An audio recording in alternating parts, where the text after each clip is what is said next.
my channel. I'm gonna do a garden tour today. It is officially the beginning of August. It's like the second week in August. I think it's August 9th while I am filming this, but I am also gonna sprinkle in footage of my garden at the end of June. I originally started this garden tour in June and then life just happened and summer happened. So let's see the difference between June and August. The garden is a complete different person. To start out, these two bins look completely different than when they did back at the end of June. Pretty much everything in these bins was not a success at all. This will be my first year that my onions did poorly, and I really do contribute that to the really high heat that we had. Tons and tons of days over 100 degrees and just being extremely wet, and it just wasn't a good time for the onions. I don't think I had one salvageable onion, and I probably had planted at least 20 of them. They looked great up until the point when I had to pull them out. They were just like soggy and mushy and smelled horrible. My cabbages, as you can see from the previous video, they literally had tons and tons of like bugs and eggs and holes, and I knew that was something that we would probably have to deal with. But right now I just have my kids' flowers, some other flowers that I needed to repot up, and then this over here is our peppermint. It has grown so much. I wish you guys could smell it through the camera, but it smells so good and I just love it. It actually keeps a lot of the mosquitoes away. And then on the end here we just have some more flowers that my kids have planted.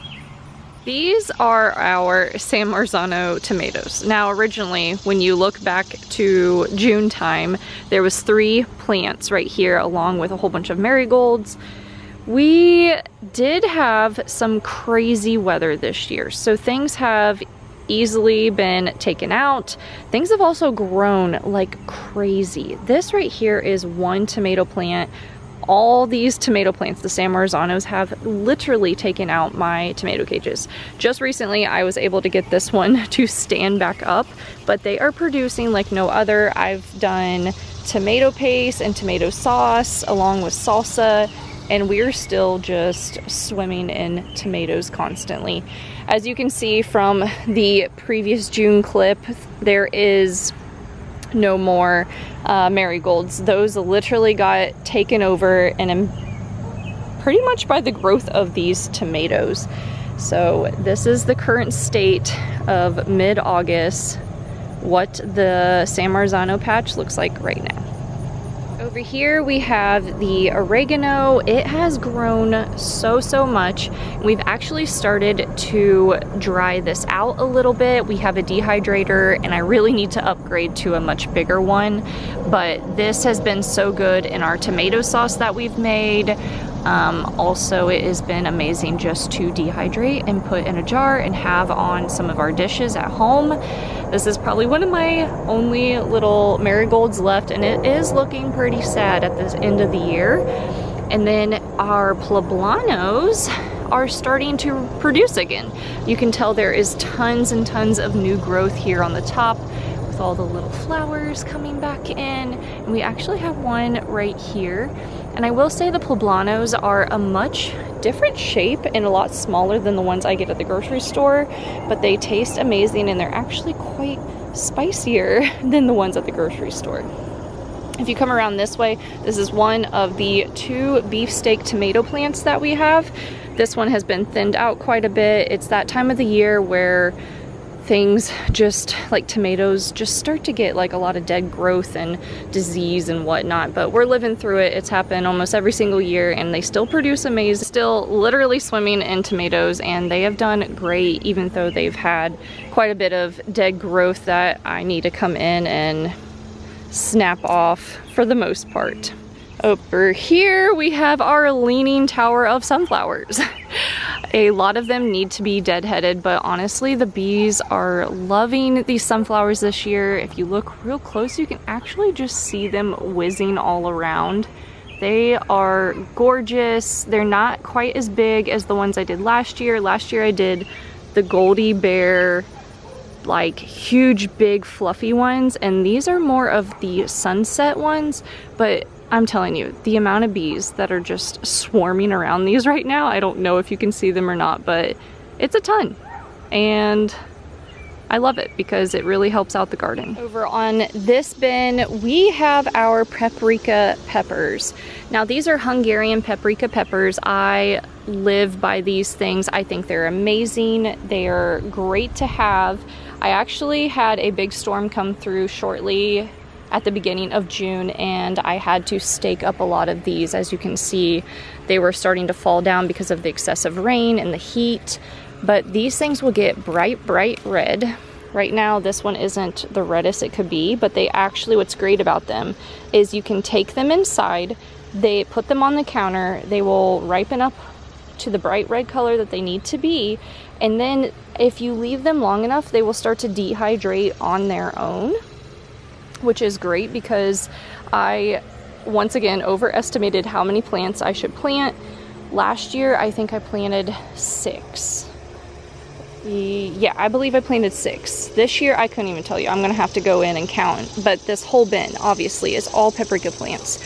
And my goal was to make paprika powder and have a year's worth and still have some to gift during Christmas time. And let me tell you, I've overexceeded that, and every day I am cutting up peppers, I'm dehydrating them, and it is a lot of work, but let me tell you, they taste amazing. This year, I don't know if it's because it's been so hot and wet that things just don't stay up so great. And as you can tell, like the sunflowers, they are definitely leaning.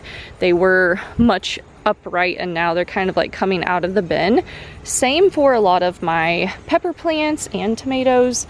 This here is a giant basil plant. It needs to be trimmed down. It's one of the 4 that I have, and I think this one and another one I have yet to trim back, but I'm constantly out here picking them and using them in different dishes.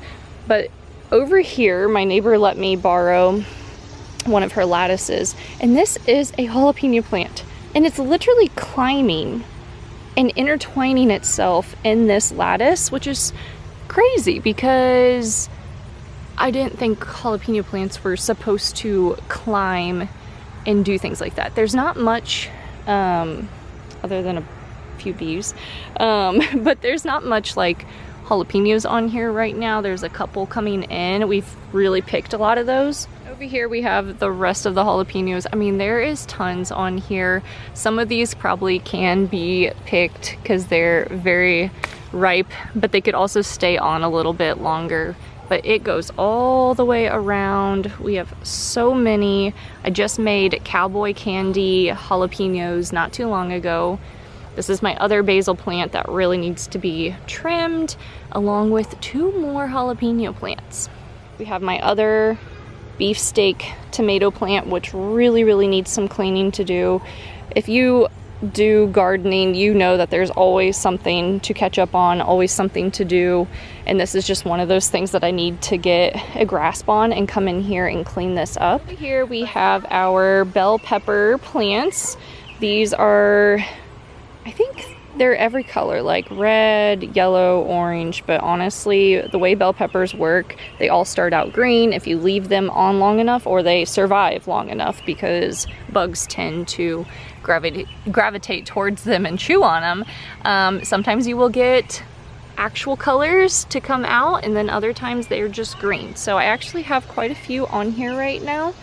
And then these are our carrots. Our carrots have actually done amazing this year, and I'm kind of doing an experiment. They say you can leave them in literally up until the really cold time. So we pick a little at a time, and then other times you can actually see some of the carrots growing right there. This right here is my husband's ghost pepper plant. I have nothing to do with this other than fertilizing it, taking care of it, and watering it, but I will not at all be eating any of these, because when he grinds these up into a powder, let me tell you, we cannot even be in the same floor, like the living room, the kitchen, nothing, because you will choke on the powder that like gets in the air. It's horrible. I don't know how anybody can enjoy such a hot pepper, but he does. Over here we have our tomatillos. So in my June footage that I filmed, I talked about how I didn't even know what the tomatillo looked like. They were all just flowers at the time. They've actually grown really, really well. I've cut them back a ton. This is actually a tomatillo. This one's not ready. It's not really grown on the inside, but I'm sure I can find you. Oh, wait, I see one. This one is perfect. Oh, if I can grab it. This is a purple tomatillo, and they're probably my favorite because I can easily tell when they're ready to pick, since this is such like a new vegetable for me. Right here we have some cayenne peppers. I probably should have never planted them in the same bin with the tomatillos, mainly because there's just not enough room, but it's a little deceiving sometimes in the beginning of the year when you go to plant your garden and you see all the empty space, but then you just realize at one point how big everything gets. And then we have a basil plant here to kind of just help with any pest, and one because it smells amazing. I've actually trimmed this one back and it's just growing like crazy. Other side of the trellis we have our cherry tomatoes. This is 2 plants total. They are starting to come back in with more cherry tomatoes. We have literally ate so many, picked so many, given so many away. Over the years I have kind of experimented with how many plants of cherry tomatoes that I need to plant, and I'm gonna tell you right now, 2 is the number for our family. Anything higher than that, it just gets really overwhelming, and I will say this is slightly overwhelming but not too bad. And this is probably the highest I have had cherry tomatoes grow up my trellis in the, I guess, well, last year was the first year that I did this, but it is getting up there pretty darn high. For vegetables, that's pretty much all I have for vegetables, but next is my absolute favorite, and that is my flower garden. Right now it's looking slightly sad because a lot of things have tipped over because of wind, but this was my learning year for flowers, and I've definitely learned a lot. I learned that I needed to space them out a little bit more. I also learned that I need to buy a netting that kind of helps them stay upwards. So when there is big wind, that they're not all laying down. This right here is yarrow. It is my absolute favorite. I want to do different colors of yarrow next year. These ones smell amazing. Whereas like the zinnias and the dahlias, they don't really have a scent. I know right now some of them are probably not the most prettiest. We got some that I need to cut off, some that actually went to seed and they have like the yellow thing in the center. Like I said, this was all a learning curve for me this year, and I am really just trying to figure out what we're doing and what I want to do next year. So I have learned what colors I like, which ones I like. We have these big giant ones with these really pretty like corally orangey color. This has brought in so many pollinators. It's been amazing. We have 4 hummingbirds that come out here almost daily, and they spend hours and hours and hours just going through the garden. We also have 2 little yellow finches, tons of butterflies, and an enormous amount of bees, which is so, so good. We literally do bouquets weekly on our back porch. We have some that are like literally ready to touch the sky. But yeah, we do bouquets weekly. We actually have bought vases and we give them out to our neighbors, and we give them bouquets occasionally. It's just really fun, and I really hope to up our production next year, kind of do things a little differently. But this was a fun experiment, and at least, you know, gardening is such a long process. You learn so much each year. I actually keep a garden book and I write down everything that I've learned every single year, just because you go so long in between like seasons that you kind of forget things occasionally. Another thing that I filmed back in June was I kind of talked about how on this side of the yard we were looking to add a shed. And because I waited so long to film this and get it uploaded, we actually have got that shed. So I have big plans for this area. I'm wanting to do a deck that is gonna be like an L shape, goes along the back side of the shed.